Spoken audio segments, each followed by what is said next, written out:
This is CBN NewsWatch. Thank you so much for joining us for CBN NewsWatch. I'm Efrem Graham. Today is Monday, August 11th. We're going to begin this half hour with news from the Middle East. On Sunday, at a news conference, Israeli Prime Minister Benjamin Netanyahu addressed the international media and laid out his plan to defeat Hamas. As Chris Mitchell now reports from Jerusalem, Netanyahu declared he wants to finish Israel's nearly two-year war with Hamas as soon as possible. Netanyahu says there are 5 principles for the next phase of the war. 1, Hamas disarmed. 2nd, all hostages freed. 3rd, Gaza demilitarized. 4th, Israel has overriding security control. And 5, non-Israeli peaceful civilian administration. By that I mean a civilian administration that doesn't educate its children for terror, doesn't pay terrorists, and doesn't launch terrorist attacks against Israel. He pushed back on claims Israel has created a humanitarian crisis. Contrary to false claims, our policy throughout the war has been to prevent a humanitarian crisis, while Hamas's policy has been to create it. Since the beginning of the war, Israel has let in close to 2 million tons of aid.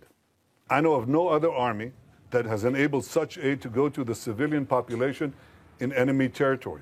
Now, if we had a starvation policy, no one in Gaza would have survived after 2 years of war. But our policy has been the exact opposite.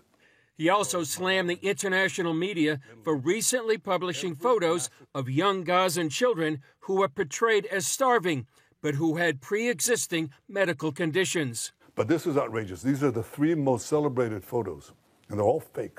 It's the kind of malignant lies that were leveled at the Jewish people in the Middle Ages we won't suffer. We won't allow it to go unchallenged. I hope that you open your eyes to a simple fact. Hamas lies. U.S. Ambassador to Israel Mike Huckabee also took to X and criticized CBS for selectively editing a recent interview. He asked, "Ever wonder how the media edits an interview to give you a different story than the one they had?" Huckabee posted his full unedited transcript, and critics pointed out that CBS cut out key answers, like widespread media reports that 27 people were killed at a Gaza Humanitarian Foundation aid site, but that never happened, and the media didn't correct it. Going to continue our coverage now with Chris Mitchell from Jerusalem. So, Chris, the CBS report is saying, according to the UN, more than 1,400 people have been killed trying to get food, mostly, they say, by IDF fire, nearly 900 GHF sites. What did Ambassador Huckabee say about this accusation? Well, he said it, and it didn't get into the CBS report. He said, asked CBS, could you show me the video, because he hasn't seen it. He said, no one in the U.S. government has seen that video where the 27, as he cited in that report, as well as nearly 1,400. They have no reports every single day. They get reports from the feeding sites. When anyone says that, they investigate it, and they've had reports of that. But they've also had no video, not even injured, much less killed. But when these stories, they went all over the world, including the New York Times, Washington Post, BBC, CNN, they all reported about those 27, but it turned out to be a total hoax that never happened. He asked in the transcript that did the media companies ever come back and with a tiny, even little correction in the fine print, but however that story went out, they'd been murdered at the GHF site. He says in his transcript, it never happened. And what you did see in the CBS report, he said he's a little skeptical about those people being killed, and that's because he's getting reports every day, and that he would have heard of that if they had reported that. What did Prime Minister Netanyahu say about European leaders and what they say in private as opposed to what they're saying in public? Well, Netanyahu said in that press conference that we attended that many leaders tell him privately, we can't stand with you in the face because of the face of public opinion in our own country. He says that it's especially true about European leaders. They say one thing, in public to their constituents in their country, and privately they're telling Netanyahu that he supports them and they don't agree with what they're saying publicly. And he's telling them that's your problem, not mine. And he also made the point, the historical analogy, that in Munich back then, that's when Neville Chamberlain came back with a peace in our time, but everyone celebrated. But at the time, Winston Churchill came out and opposed that. Everybody came against Churchill, but he's saying it's a similar situation right now where people are saying one thing publicly and another thing privately. We heard from Senator Lindsey Graham on NBC News' Meet the Press Sunday. What is he telling Israel to do? Well, he's also making a World War II analogy, Ephraim. He's saying it's time to destroy Hamas once and for all, and to do to Hamas what the Allies did, what the U.S. and the U.K. and all the Allies did to Germany and Japan in World War II, to destroy them and then rebuild a Palestinian society as they did in Germany and Japan. He says it can be done. Other people have said, would you stop the war, World War II, at the River Rhine? That was the demarcation between mainline Germany. And so that's the question that he's asking, as many others. It's really a time to go ahead and do what the Allies did to Nazi Germany to do to Hamas. Some photos have been making headlines as well. What more did Netanyahu say about some of those photos? Well, the first one, Ephraim, has said that he's actually in Italy getting treatment because Israel got him out to Italy. He looks at because he has a genetic disease to damages his lungs and his system that makes it hard for him to absorb nutrients. And that's why he was able, because of Israel, to get treatment in Italy. The second one suffered from a genetic neurological disorder, a degenerative disease that causes muscle weakness. And that's the real cause of his frail appearance, not because of starvation. And the third one, which is the most celebrated, the New York Times cover photo, Mohammed Zakaria. He's suffering from a genetic illness from cerebral palsy. He said his mother's well-fed and his brother, but that's not what the implication of the picture there in the New York Times. All right, our CBN News Middle East Bureau Chief Chris Mitchell, thank you so much for your insight. Of course, we'll be checking with you in the days ahead this week. Here at home, President Donald Trump will hold a high-stakes summit in Alaska Friday with Russian President Vladimir Putin. It will be the first time Putin sets foot on U.S. soil in nearly a decade. But many allies are saying the president of Ukraine also needs to be there for a deal to get done. Dale Hurd is on the story.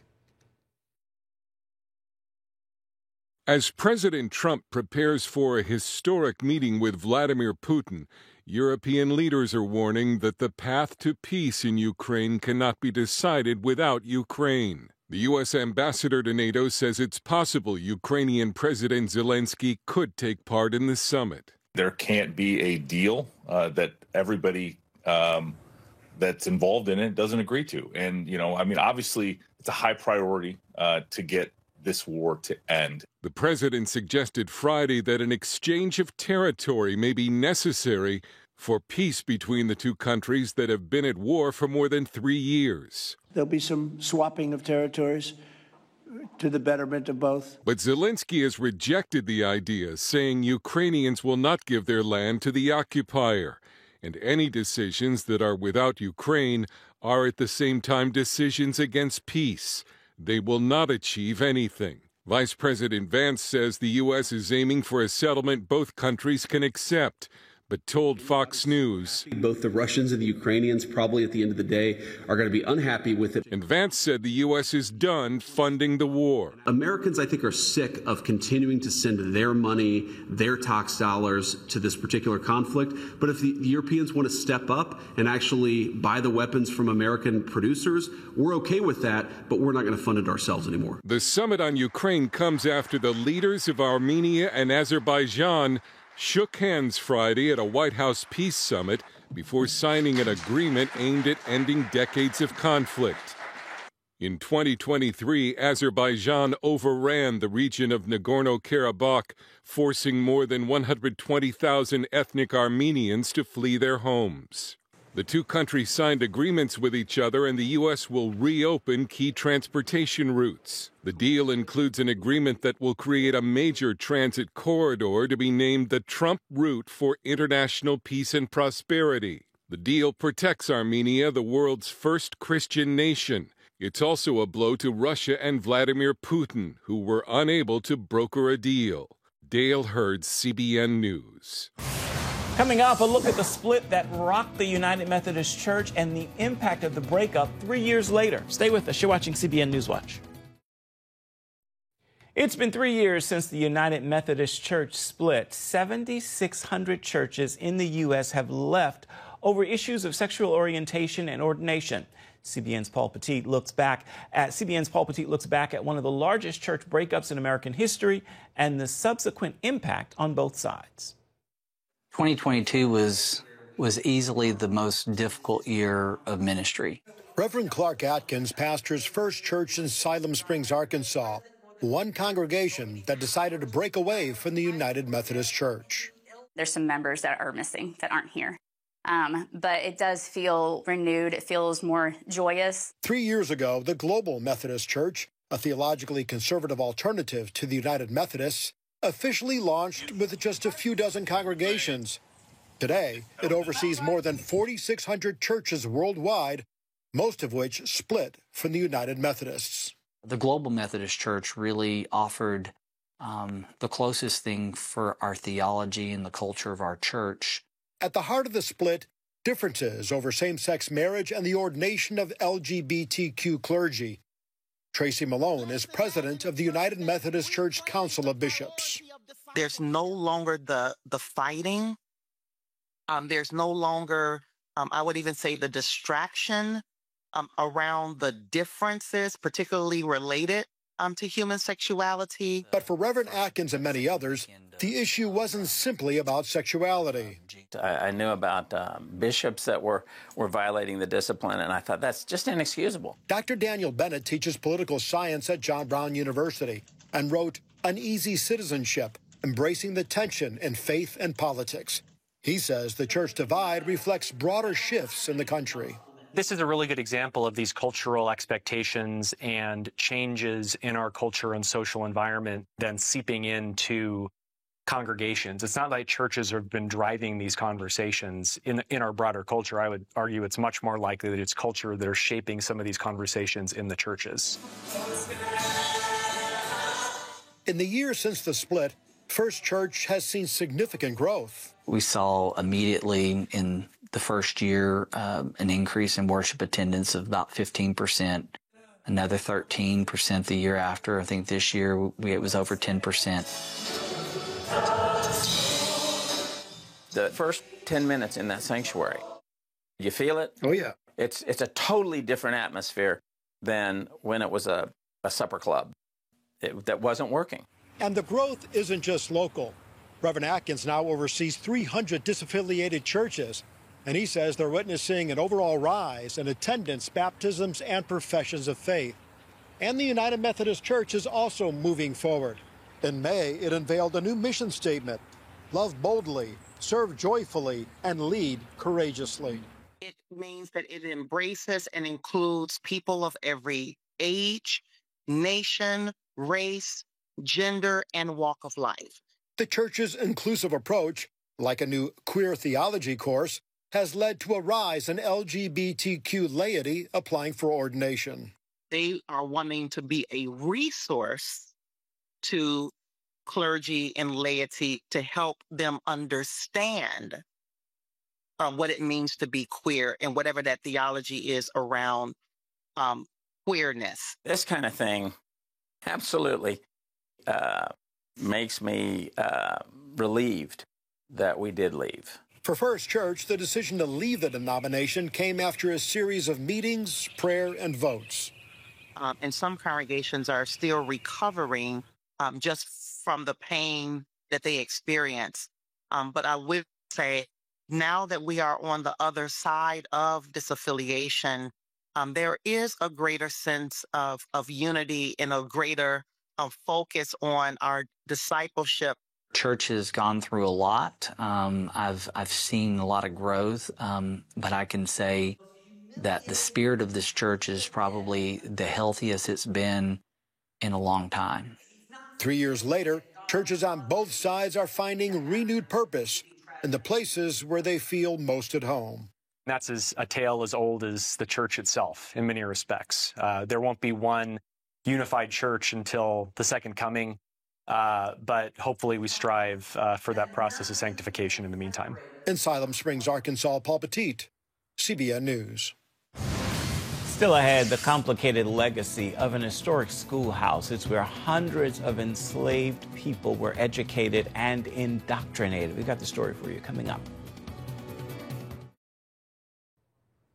Welcome back to CBN NewsWatch. A new museum in Virginia is shedding light on the history of slavery in America.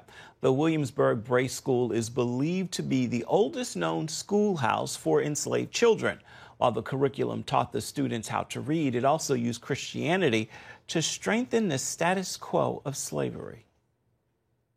The school became one of several set up across the colonies by the Bray Associates, a missionary arm of the Anglican Church. It taught reading so students could practice the faith of the Church of England, also known as Anglicanism, Virginia's official religion at the time. Jennifer Wilkowski serves as Director of Architectural Preservation and Research for Colonial Williamsburg. We know that they had books made and shipped here to the Williamsburg Bray School. It was basically a primer, a little spelling and reading, but they also were reading the gospel too, so they were expected to go to church every Sunday. Researchers from William and Mary put together pieces of the puzzle that led to the groundbreaking archaeological discovery of the school. Terry Myers, who was a professor at the College of William and Mary, he started to really research the enslaved students and enslaved workers from the college and kind of tied everything together. So he's the one who recognized this building. And then we as architectural historians, we came through in 2020 and we did a study called dendrochronology, and that's where we did tree ring dating of the building. And you can actually take samples of the timbers and get a very specific date. So that's where we learned that the building was built in 1760. The Bray School taught hundreds of free and enslaved black students from 1760 to 1774. While students learned to read, they were also taught to accept their place as slaves, all within the framework of Christianity. While it sounds like it is a generous thing, but they also reinforced the tenets of slavery when it came to their curriculum. Dr. Cassandra Newby-Alexander, professor of history at Norfolk State University. They had to walk a tightrope of pushing how important it was to educate these people, because they're going to have all these skills. At the end of the day, they're going to be docile. They're going to be good Christians. They're going to follow your rules. Inculcate them with the idea that whatever their status is, it was given to them by God. Genealogist Elizabeth Drimbus is leading efforts to identify students of the school and find their descendants. What we know of the students comes from 3 attendance lists or rosters.